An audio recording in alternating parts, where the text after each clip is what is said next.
I'm going to work with you today with some Embody yoga. And I'd like to discuss the pelvic halves a little bit and the pubic disc, because this makes a difference when you're in standing postures. For example, when we balance, Tadasana, both our pelvic halves here are pretty even. We wouldn't be standing like this because then we have a flare. So each pelvic half is wrapped in. And we meet at the front of the pubis at the pubic symphysis, also known as the pubic disc. This pubic disc helps you wrap the pelvic halves in, which helps release your tail, and also helps articulate when you're opening your leg, say in a balanced posture or even stepping back. So this disc helps move with the pelvic halves for optimal movement. And you'll feel that in your standing postures where your pelvic halves are facing forward, or if one is opening and the other is going slightly inward, which you'll see as I move. And we did that thing with the peds, our peds last time with the block. Same thing, if you're clenching your buttocks and thrusting forward, you get that pinch back here, and your hips are thrusted forward. When we receive the pubic disc, there's also this wrapping in, which helps release the tail and bring in your lumbar curve.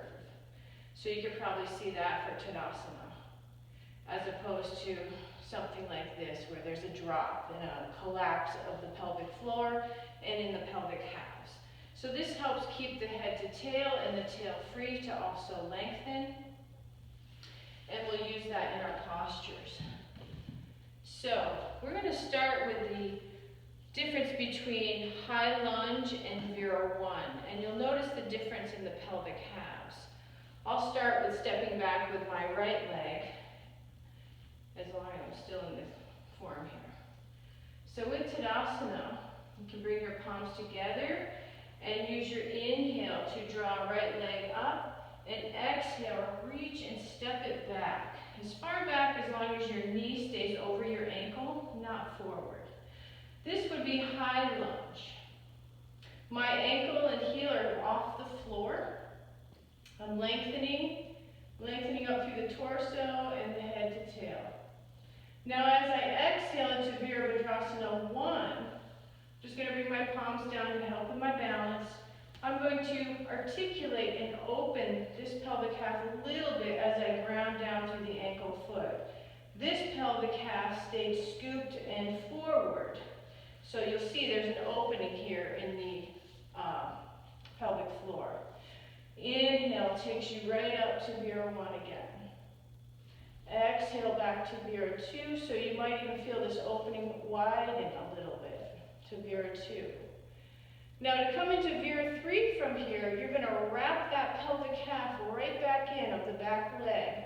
So as you inhale, you can start to gather yourself up, feel this wrapping in and yield, push and collect.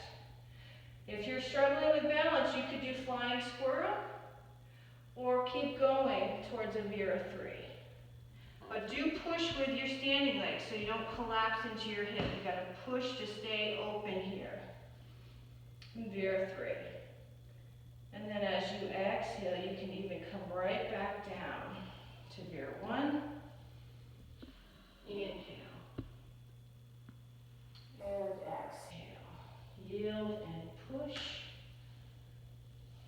Inhale. Exhale. So I just wanted you to see the difference of the pelvic halves when you step back and step forward again, so that you're not dropping weight in the crease of your hip. You're keeping the space.